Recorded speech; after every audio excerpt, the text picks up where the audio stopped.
Hello, everyone, and welcome to today's Move Minnesota webinar, How to Get a Bike Rack for Your St. Paul Organization, or business, or church, or property. We're super excited for this webinar today because it's about expanding bike parking in St. Paul, and super grateful to have Jimmy Shoemaker with us from the city of St. Paul.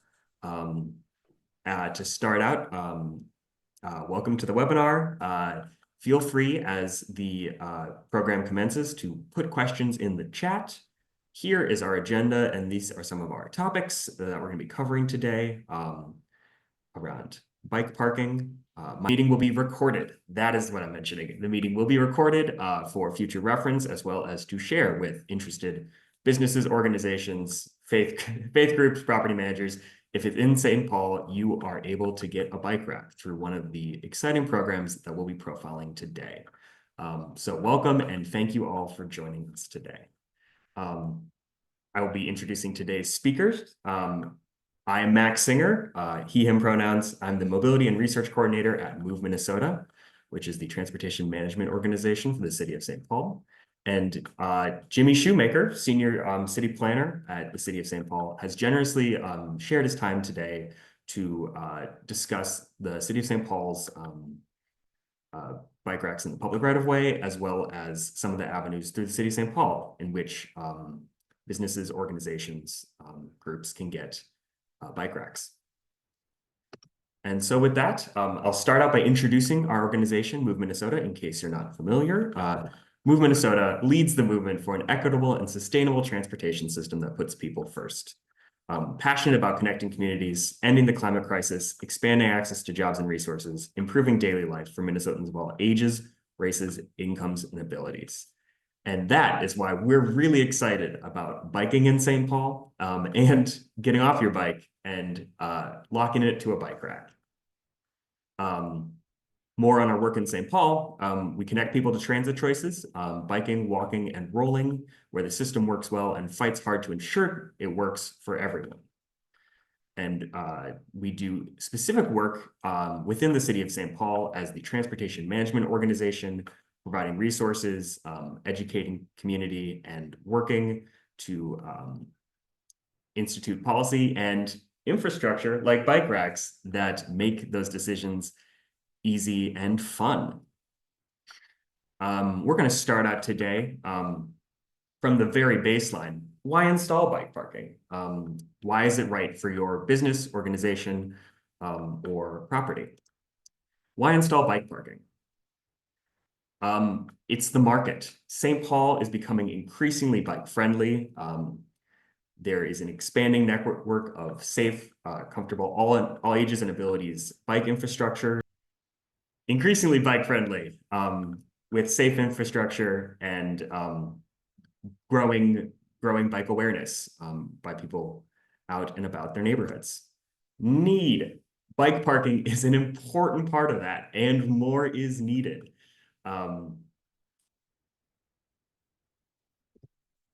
Timely. As mentioned, interest in biking and active living is up significantly in recent years. There are all sorts of examples of high-profile biking and active transportation. I'll get into some of that a little bit later, but to enable bike parking at your business and organization is to get on the pulse of something that's alive and growing. And it's exciting. As was well covered in news media earlier this year, e-bikes are popular and growing. The state had an e-bike rebate program that was so successful that they needed to roll it out twice. And hopefully there will be rollouts of that in the future. But e-bikes are a huge game changer for biking in St. Paul, especially with St. Paul's storied 7 hills. But e-bikes are a huge trend, a huge mobility tool that people are embracing, that they're excited about. And bike racks are an important way to make your destination friendly, not just to the analog variety of bikes, but also e-bikes.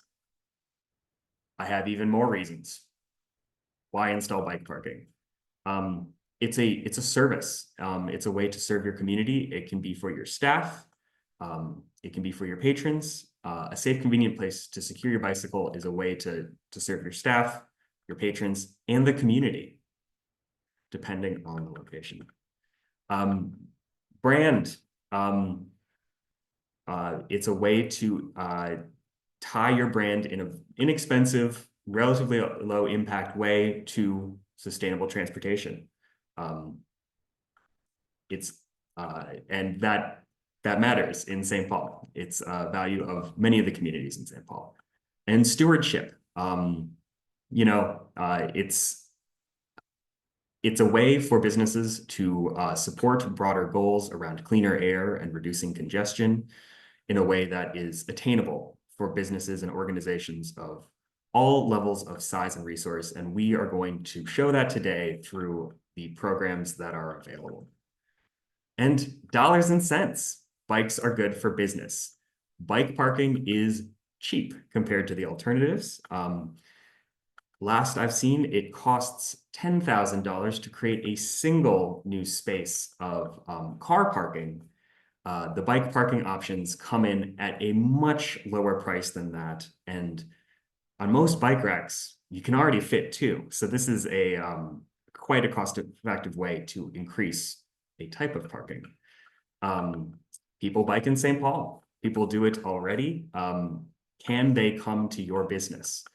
It's not a new market. It's an existing market that you can serve with a bike rack. And studies show bikes spend bucks.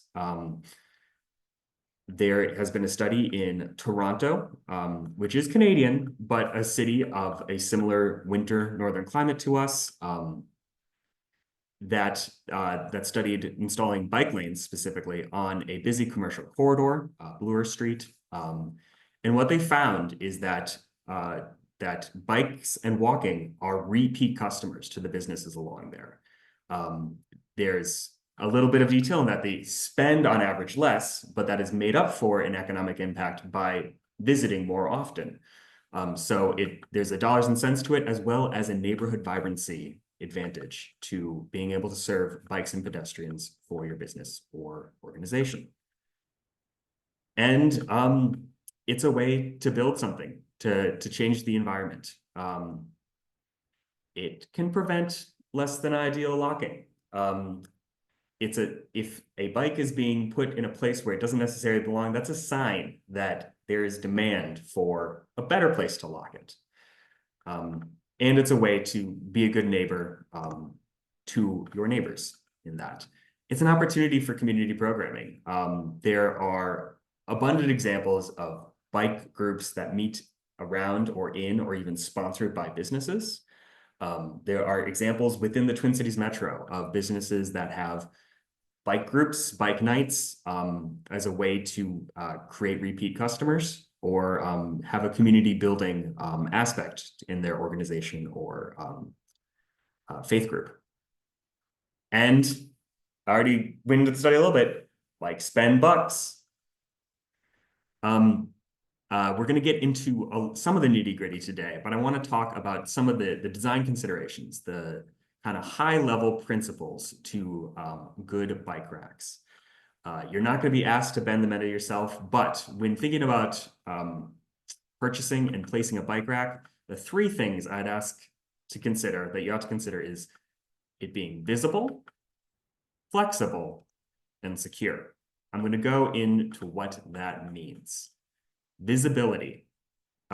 People don't use bike racks they can't see. This is particularly important if the bike rack that you are looking to install is for customers or patrons to your business or organization. People will bike to your organization, but they can only use the rack if they can find it. Generally, we say the best place to have a rack is within eyesight of the door. That is where people enter your business. But there can be various exceptions to that regarding best placement. In addition to visibility, it's a form of security. It embraces eyes on the street that prevents something bad from happening to those bikes, as long as there are other bikes, people on the street, driving, walking, keeping an eye on the bikes, even if they're not actively necessarily keeping an eye on the bikes. And it's possible to have fun or flair with it. I'll go do an example later, but visibility is a benefit of a bike rack. It is a piece of outdoor infrastructure that you can, on private property, flare up to represent your business or organization.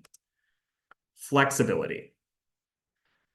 So there's a wide variety of bikes and devices that can use a bike rack. For this reason, when we say flexibility, most often that's referring to keeping it simple so that the widest variety of bikes and devices can use a bike rack. This is a picture of a prototypical bike rack known as and this is a fun fact, a Toronto hitch. So it's a great example of a simple bike rack that is able to be used with a wide variety of bikes and even other devices, as we see e-scooters proliferating on our streets. Then again, there can be exceptions to this. If you work closely with the intended users, you can be flexible in the design of the bike rack. If you have a strong idea of who the end user is and will be and what they can access and what will be useful for them, there are all sorts of options that you can implement for your business or organization that may be able to save space, that may be able to provide shelter from the elements. There is flexibility in bike rack design, as long with the caveat that you ought to have the end user in mind. So simple is best, but there are options depending on your use case. And I'm going to use this as a segue to talk about bikes. I love this image shared by AARP. There's an ever-expanding variety of bikes, not to mention trikes, scooters, those monowheels you might have seen around town. This graphic just shows bikes, and it shows that they're, bikes, bi might mean two. That might be the root of the word, but there are bikes with 3 wheels. There are bikes with 4 wheels. There are bikes that can carry cargo. So they come in a huge variety of shapes and sizes, which is why flexibility is important. Not every rack can fit a tricycle with 3 wheels. It does have a wider rear axle. So this is a consideration in design. Having a simple rack can enable the widest variety of bikes and other devices to use it. And I also think this is a great occasion to mention that there's a great diversity of people who ride bikes. People may have an idea of what a cyclist looks like. They might have an idea of what kind of bike they ride and what kind of fashion they wear. But that's really not true. There's a wide variety of people who ride bikes, who want to ride bikes to get around their community. And that AARP is the organization that created this image, is a really good illustration that it spans from young to old, from families to single people in the city. There is a wide variety of people who will bike to places. And so having a bike rack and having one that works for them is a great way to bring in that demographic, whichever demographic it is, to your business or organization. And the final principle that I'd like to talk about is security. Any rack needs to be attached to the ground, almost always concrete pavement. There are racks out there that are held down by weight. This is not a very secure design, and would likely not be able to be supported through many of the grant programs that are available. But security, attaching it to the ground, attaching to concrete pavement is the best way to go. Different use cases can call for different considerations. There are temporary bike racks that may be appropriate for temporary use. And as I mentioned, visibility is a form of security. Having a bike rack in a visible place is a great way for people to find it and for people to feel somewhat reassured that things will not happen to their bike while they are away. and little touches count. Well, with near eyesight of the door, perhaps even eyesight from a restaurant or business might be the best place. If it is a not immediately visible location, if it may be near, for example, a parking lot entrance, little touches like angling a security camera towards the bike racks can count towards bike riders feeling that their ride will be secure while they patronize your business or organization. And with that, it's my pleasure to hand off the order to Jimmy Shoemaker of the City of St. Paul. He is going to talk about the St. Paul's Neighborhood Bike Rack Program and bike parking on the public right-of-way in St. Paul. Thanks, Max. Thumbs up, Max. You can see my screen and hear me. Thanks. Yeah, thanks a lot for having me, Max. Move Minnesota. Hi, everybody. I'm happy to be here to talk about bike parking, the humble bike rack. It's not much, but it really matters. And want to talk about how we do it in St. Paul. It's not perfect, but I agree with Max not to overthink it. And it really does matter.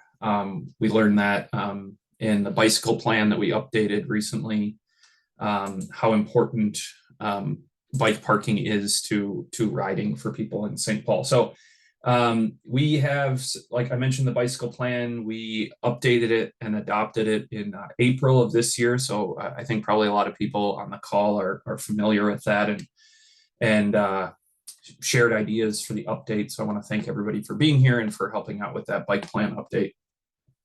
So we have policy support. We require new developments to have a minimum amount of parking, bike parking, depending on what kind of land use it is. We have our St. Paul Climate Action Resilience Plan, which I'm pretty sure is going to be updated soon. So that's something for this group to keep an eye out for a total update, not just related to bike parking, but the Climate Action Resilience Plan also supports bike parking in St. Paul. We have a few ways that we do it. I want to spend most of the time or perhaps highlight the most the neighborhood bike rack program. But we also install bike racks with kind of big street reconstruction projects where the street is new and, kind of new lighting's going up, new signage is going up, and is also our chance with that project to fund bike parking because, like Max said, it is so cheap relative to other expenses that come with capital projects.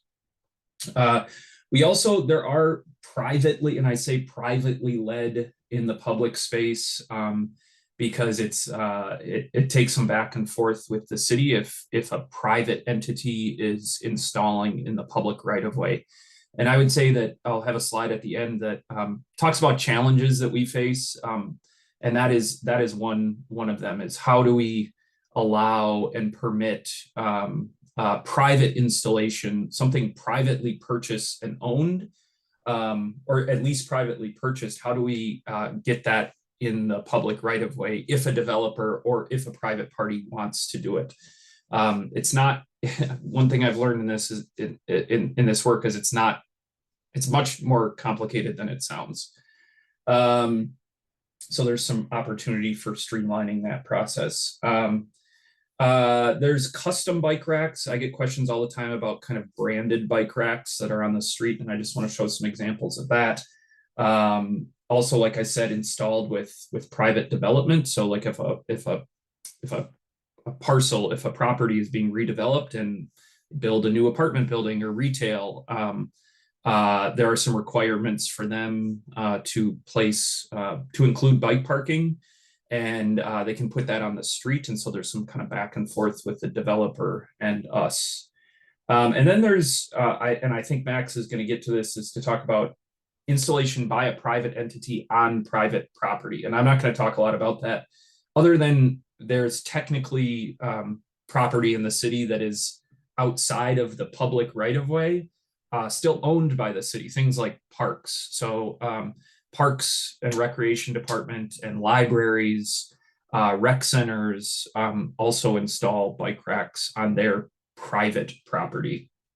And another thing is schools, which act as definitely a community resource. There's a lot of good work being done by St. Paul Public Schools, especially to include bike parking on their sites, not only through redevelopment and construction of new buildings or rehabs of new buildings, but also just retrofitting their sites with additional bike parking.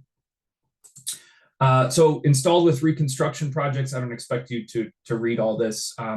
This is just a screenshot from an upcoming reconstruction of Robert Street in downtown, which will happen next year. And so with all of the landscaping and site design elements of the street comes opportunities for things like bike parking. So again, we identify kind of generally where we think bike parking is best, usually at corners, and order those racks with the project, and the contractor actually installs it, the big construction contractor. The neighborhood bike rack program is something that Max mentioned, and this is kind of this is a really good program. Basically, a business goes online, fills out an application.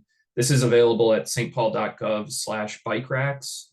And a business says, hey, I would love to have bike parking outside my business, my restaurant, my coffee shop, my yoga studio, my bar.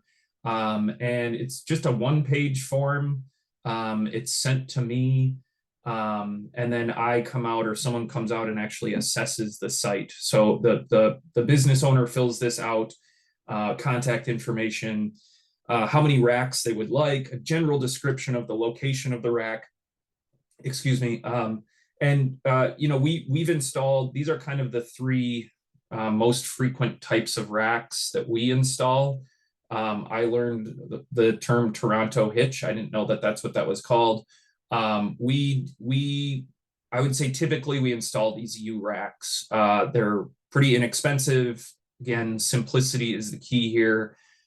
Provides 2 points of contact for you to lean your bike up against, go in your pocket or your backpack, get the bike rack or the bike lock out without the bike falling down and collapsing on the street. So we think that this is a really good rack.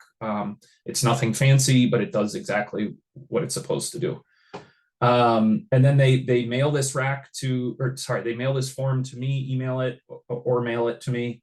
And then I get in touch with them, and usually I come out and kind of assess the site. Not every site works for bike parking, unfortunately. So there are times when we have to deny the request because there's not enough space. There's no concrete available. Max mentioned that it's best when a rack is installed, drilled into, and attached to concrete. We do have some money available for concrete to be poured specifically for bike racks. That makes the project much, much more expensive. So we have to be kind of selective about that. We also would deny the application if there's actually space on private property. So what we don't do is if a strip mall or something in St. Paul asks for bike parking on the sidewalk, we say, sorry, I mean, you have a big parking lot. Clearly there is space for a bike rack. We like to have the bike rack right next to the front door. And if someone has to ride their bike and cross a parking lot just to get to the front door, we think that it would be better for you to install it on private property right next to the front door. So we do deny it for those reasons on occasion. I would say most of the time, the business owner understands the point of it, sees that they don't have any space on their private property, and we do install racks. And on the business owner side, we provide the rack free of charge. We install it free of charge. The business owner agrees to share that rack. It's not just for them, it's for all of their neighbors to share. And they agree to kind of, shovel it out in the winter in case someone shows up and bikes in the winter, which a lot of people in St. Paul do. We want to make sure that it's accessible during the winter. These are some citing guidelines. This isn't posted online. I can share it with people if that, there's some flexibility, but it basically says Here are kind of the space requirements for bike racks. We don't like to install them where in a location where it makes locking up your bike a big challenge. We don't want to install it right up against a traffic signal cabinet box that needs to be accessed. We don't want to put it next to a fire hydrant.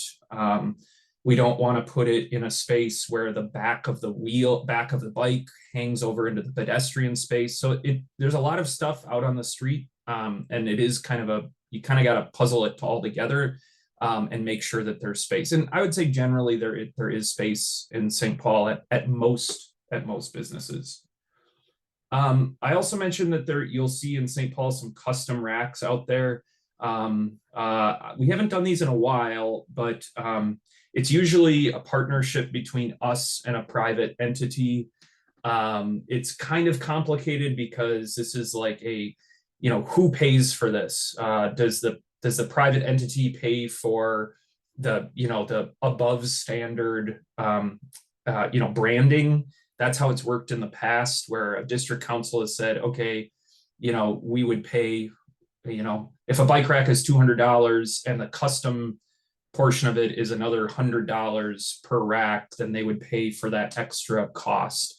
There's an agreement, though, of course, that if something like this gets hit by a car or knocked down or needs to be removed because we're doing construction, we'll try to salvage it. But of course, we can't fabricate new custom racks. So there's a little bit of education and understanding on both sides of the expectations of how that rack exists in the future. There's also installed with development. Here's an example on Grand Avenue at St. Albans, where a property owner came and said, hey, we want to put bike racks in the public right of way. So they worked with us to make sure that they were installing racks in the right place and were using the right rack. We didn't want them to install something that didn't meet our standards. So they worked with us to identify the appropriate kind of rack and making sure that we were installing them in the right place. They were installing them in the right place. This is my last slide. So just challenges, I've kind of touched on this. We don't have a great process for private installation and expectations for the ownership into the future. So if a private developer pays for them and installs them as part of the project, how are those tracked? Like, where do we know where they are? When a car, hits them, is it our responsibility, the city, to replace it? Is it the private property's responsibility to replace it? Those are things that we don't have a great handle on, that we're trying to kind of make more clear. I'll say that the tracking of our bike parking could be better. This is just a question of how much time I have to devote to bike parking and making sure that our database is accurate and well managed and updated. So anything that's public, people know that they should expect a bike rack where it says it on the map. Again, presence of concrete and the cost of that, it can be very expensive. A rack, just that U rack, is about $200 when you order it in bulk, like we do. But if there's no concrete, concrete can be $2,000 for a slab of concrete. So that it definitely balloons the project. And so we have to have a little bit of discretion when it comes to choosing those locations. And then again, kind of along with the first bullet, if you're a homeowner, I really want a bike rack in front of my house because my friends bike over all the time. That's in the public right of way. What happens if that person moves from their home? Does the new owner have to then manage that into the future? So it's not like a big risk, but it is just kind of complicated in terms of making sure everyone knows the expectations, I'll say. So we install with the neighborhood bike rack program maybe 20 to 30 racks per year. And it's really driven by businesses asking us, filling out that form. So a lot of times we get people biking in the community saying, hey, I'd love a bike rack outside of Green Mill, for example. And we really want to make sure that Green Mill is the one that's asking us for that, because then we know that they are supportive of it. It's not going to interfere with their patio furniture. They'll clear the snow from it. So if you have an idea for a good location for a bike rack, it's best to actually go to that business and say, hey, I'm a biker. I would really love to bike to your restaurant, to your coffee shop, but I need you to request a bike rack. And it's really simple. And then I'm sure they'd be happy to fill out that form and send it in to me. So that's what you can do on your side, is to promote the program to businesses you like to bike to. Max, that's all I have. And I'll hang on for questions. Super. Thank you so much, Jimmy, for talking about bike racks in the public right of way, public property, and for sticking around for questions. There's already some great questions coming in, and we will see about answering some simple ones in the chat, as well as some of the more complicated ones for the end as it comes to questions. So yes, the neighborhood bike rack program. Jimmy was talking about public property, the neighborhood bike rack program, and the city ultimately, can accept or deny an application based on various factors. I'm about to kind of change gears and talk about the Move Minnesota cost share program. This is for bike racks on private property, where the business or landowner has much more flexibility to and decision-making power as to what kind of bike rack gets installed and what's available for that. So my pleasure to introduce the Bike Rack Cost Share Program. So the Bike Rack Cost Share Program, Move Minnesota offers a 50-50 cost share program up to $1,000. It's for St. Paul businesses, organizations interested in adding bike racks or rooms.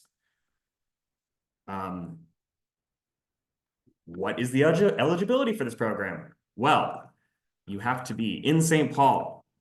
It has to be on private property where you want to install this rack. The racks have to be for public, visitor, or employee use. So it can't be for strictly personal use. And a commitment to basic maintenance, similar to what Jimmy was just describing, accessible throughout the year, and usable as a bike rack. So not bike racks that may get, as Jimmy's mentioned, street furniture. As long as a bike can be attached to the bike rack, that's the bike racks that we will install. The process. So interest, similar to Jimmy, as Jimmy was describing, we work with businesses and organizations who are interested in installing bike racks on their property. If you have that interest or are referring someone who is interested in learning more, emailing me. My email will be included on the last slide, but I am the program person for the Move Minnesota 50-50 cost share program up to $1,000. After interest, there's a quick site visit. I like to come take a look, see where you may have some pre-existing pavement for installing the rack. Look at if there's a good opportunity for getting near to the door, and other considerations for how people will circulate on bikes when they visit your business, organization, your property in St. Paul. If there's interest from both and we figure you are a good candidate for the bike racks cost share program, we do have a simple signed agreement just establishing what is going to happen next, which I'm going to detail here, but a simple contract covering the obligations to install a bike rack and our commitment to 50-50 cost share up to $1,000. Installation. So then the applicant is able to install a bike rack.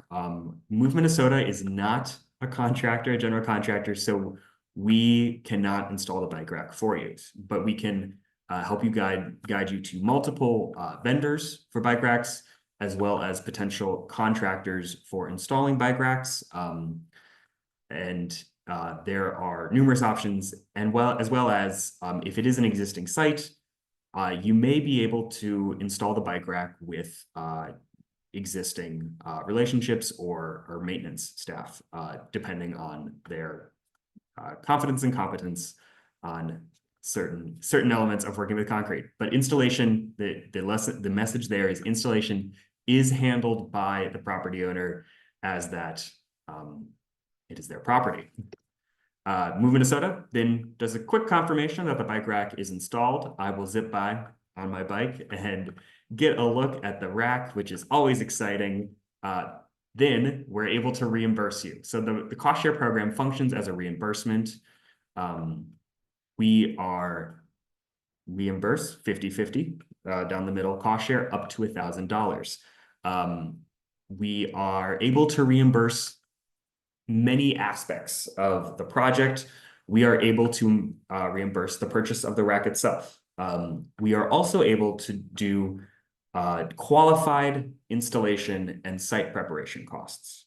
So depending on the type of project you have, you may be able to submit invoices for the labor for installing fit on in the same bucket of 50-50 cost share up to $1,000.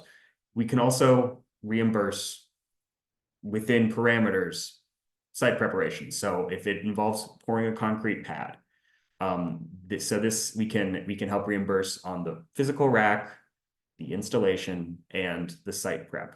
That is all bundled together in that $1,000 limit. And it's worth an asterisk here that if it is a full project from site preparation, installation, and bike rack purchase, you will probably exceed the $1,000 cost share total, which will then be exclusively the obligation of the property owner. However, as I'll discuss later, there are many scales of programs, so you do have the opportunity to potentially do a small project that could fit well under that $1,000 limit as it comes to the cost share. And then finally, the fun part, promotion. Move Minnesota is super excited whenever it becomes a little easier to bike in St. Paul. So we will promote your bike rack. There's been some really fun promotion in the past, and I look forward to future bike rack programs and finding fun ways to promote the new bike rack to whether it's your employees, your customers, your patrons, or the broader community. Because every new bike rack is something to celebrate. This is actually a great segue into one of those past projects that was promoted in a very fun way. This St. John Evangelist Episcopal Church in the Summit University neighborhood, their congregation, led by volunteers, but with help from the staff there, installed a bike rack along the side of their church, as well as a new concrete pad. And to promote it, I had the professional pleasure of the bike rack was blessed at the end of a Sunday service by the congregation, which was really something special and goes to show that bike racks are community infrastructure that people will value. So, and it also is a great example that your organization can install bike rack as long as you have site control, as long as it's your property. We can work with you. St. John Evangelist Episcopal Church was a faith organization. The other bike rack, this was installed just earlier this year. The Molly Center, which is a nonprofit organization that works with youth and incubating businesses in the North End neighborhood. So we can work with businesses, we can work with nonprofit organizations, we can work with congregations. The most important part is that it's property that that you are able to modify with this bike rack. Some considerations if you're thinking about taking on a bike rack project. Where do you have the space? This has been covered, but ideally close to the door to where people can find it. However, that doesn't necessarily have to be the case for other examples, specifically employee bike racks. There may be some creative solutions that enable you to offer bike racks to employees that are worth considering. You get bonus points if it's already paved. It will also be cheaper. But existing paved space can be a really low impact way to add a bike rack to your property. What's your budget? I've hinted at this already, but there is the possibility to very simply install a bike rack or two, as Jimmy has mentioned. A solid bike rack that can be affixed to concrete can run between 150 to $300. So installing one could fit well under that $1,000 limit for our part of the cost share. So roughly there are ways to do the project on a very small scale. The reimbursement will be after installation. So that is just a factor that I like to mention upfront. And then the final question is, how will you install? Is it going to be a standalone project? It can be done on a very small scale. Most and the best way to secure a bike rack really is to drill it into concrete with what is called a hammer drill. That can be done by many tradesmen and professionals. So it can be done very simply, perhaps even by someone you work with already. That said, you may have an opportunity to do this as part of a larger project.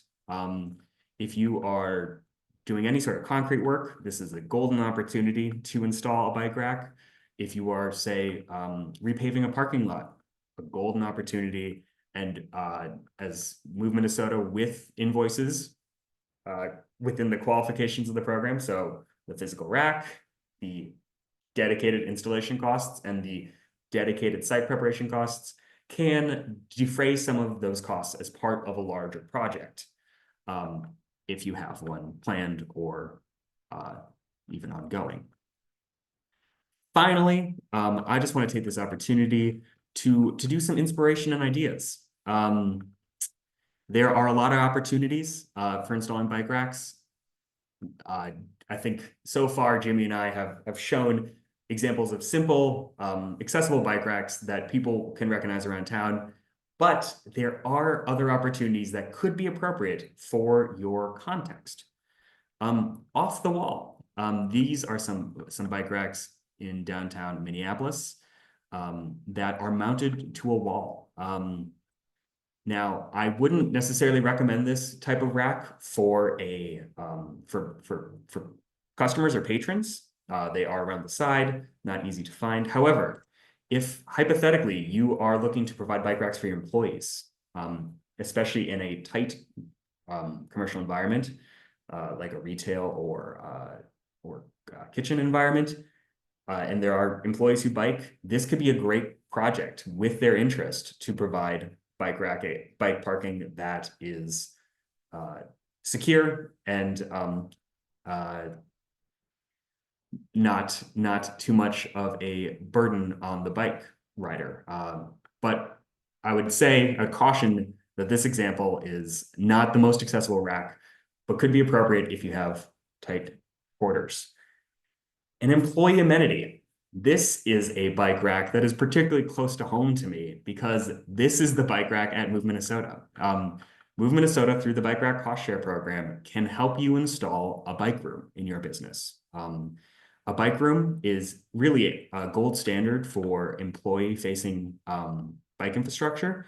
If you have room inside your building or your workspace, it's the St. Paul Bike Plan, which Jimmy mentioned earlier, makes note that the best place for long-term bike parking, greater than 4 hours, such as the workday, is actually indoor secure bike parking. So Move Minnesota, through the cost share program, is able to work with businesses to help install a bike room, which is a phenomenal employee amenity. I use mine, the one here at Move Minnesota, all of the time, and could be a great option. If you do not have the room outside, you might have the room inside, especially depending on the specifics of your organization or workplace.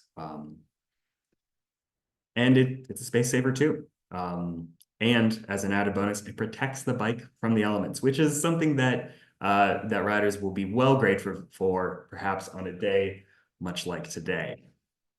And as Jimmy mentioned, there are opportunities for branded bike racks. This is an example from a light rail station. You have the opportunity to flare up bike racks. The The Move Minnesota cost share program will not cover the specific branding elements of your bike rack. However, there's still the base rack. We can still cover qualified installation and site preparation things, costs. As an organization selling a bike rack, there are opportunities to represent your organization, to put some fun on the streetscape on your property, to reflect your business and values. So there's lots of opportunities with the types of bike racks you can install, and the Move Minnesota cost share program, 50/50 up to $1,000, is a resource that can help you defray some of those costs. What I would like you to take away from these presentations today is that bike parking can benefit your business, organization, and the community in St. Paul. There are options to fit your needs, whether it's a public bike rack provided through the neighborhood bike rack program on the street for customers, or if it's a bike room in your business, in your workspace. There are options to fit your needs and resources to help you achieve those needs. We can work with you to find a solution and support through the cost share program. St. Paul has a great program, and Move Minnesota's program is there to fill in those gaps for organizations that have the space or the use case, such as an employee bike room, to install. And it all is part of Move Minnesota's vision, an equitable and sustainable transportation system that puts people first, and that includes the folks walking, biking, and rolling. I'm going to do a quick review of who Move Minnesota is. We provide, for individuals, group bike rides and community building, informational and engagement events, a volunteer team focused on St. Paul. And for employers, for businesses and organizations, for any organization in St. Paul, we are able to help provide sustainable transportation programs. That includes the bike rack cost share program, 50/50 split up to $1,000. That's the line. But we can also work on strategic workplace policies. We can help you develop instructions and website content to help folks find and access your business in all sorts of ways, and can connect you with commuter resources that are available for businesses and organizations in St. Paul, and resources that exist across the region. So if you are a business, an organization in St. Paul interested in mobility, dealing with mobility challenges, reach out to us here at Move Minnesota. And finally, I think we have a golden opportunity here for some questions. So I will exit that and take a look at the chat. Teresa, any questions that would be good for me to answer? Oh, hey, Max. I can tell you what, the chat is full of great questions. We had one hailing out of St. Paul neighborhood, and people are wondering how much total funding that the city of St. Paul has for this program. Mr. Shoemaker did mention a little bit in the chat, but I think it would be great to highlight the abundance that we have as a region. Yeah, I can just articulate what I was saying in the chat. Thanks, Teresa. Yeah, the city, every year the city council, or for the past several years, the city council has given a sort of bike fund. It's really not very much on this, and certainly not enough to build any physical infrastructure, but allows us to.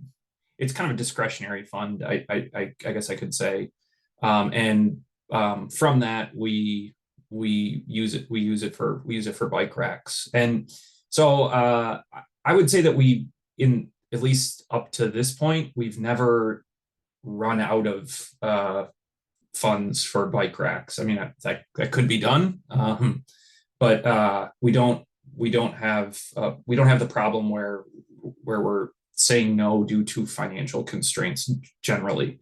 Like I said, concrete is really what drives up the cost of one of these installations. It's also just it's not as seamless because we use a contractor to pour the concrete. So it usually has to be integrated into an existing concrete contract. So it's much more seamless and much easier to just install the rack into existing concrete. And we've never run out of money for that to this point. Thank you, Jimmy.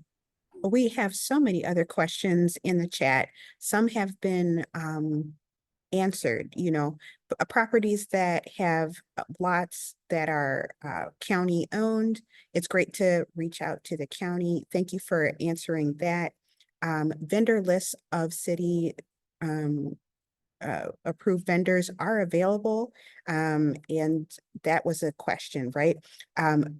A lot of people were wondering about, forestry in St. Paul and how that comes into contact. I know several trees have been cut down, but there are some trees that do abut site plans. And so contacting forestry is something that the city of St. Paul can certainly help us do. But one question I want to focus on is the minimum amount of time that an organization has to maintain the rack if they are interested in the cost share program. That seemed like a really good question that we might be able to answer as a team. Yes. The maintenance obligations for the cost sharing program. So the answer is ongoing maintenance. That sounds like a lot, but it really what it extends to is, as Jimmy's mentioning, snow removal. And obviously winters vary. There are, there can be quite big snowbanks. It can be difficult to stay on top of, but doing snow removal around bike racks is the big part of maintenance, and avoiding it being blocked by something. There are occasions, very rare occasions, where people will attach things to bike racks that should not be attached there. And so that would be an element of maintenance that'd be appreciated. But generally, it's referring to snow removal. Eventually, depending on the coating, it's a powder coating or paint, a fresh layer of paint could be necessary. But that is in the scope of years to decades. And as it comes to the cost share program, removal of the bike rack, if it gets to the end of its usable life, which is not something I have personal experience with, but if it gets to the end of its usable life, that would be an obligation of the property owner, which would follow as that it is on private property. So essentially, the answer to maintenance is really it's mostly snow removal is the extent. It's ongoing, just like the rest of the public right of way. Or entrance consideration, but that's the length. Thank you so much for that, Max. And I did see that there was more information that was put in the chat about the minimums for zoning code that need to be used for, making sure that the bike racks are accessible. I do want to recognize Yaya Diata in the chat. Yaya, if you have a question, feel free to pop it in the chat, or I'm not sure if Yaya can unmute. I think it has to be through the chat. Go ahead and stick it in the chat. Yeah. Mm-hmm. And we are approaching the end of our scheduled time, so I will do a final closing note here, as well as with the important information. So thank you all for your questions. This is how you can answer more questions. I've been Max Singer, the Mobility and Research Coordinator here at Move Minnesota. That is my email, maxs@movemn.org.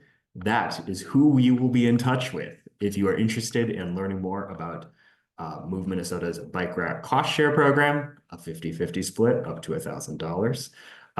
And I can also work with you to connect you to many of the resources discussed today around biking.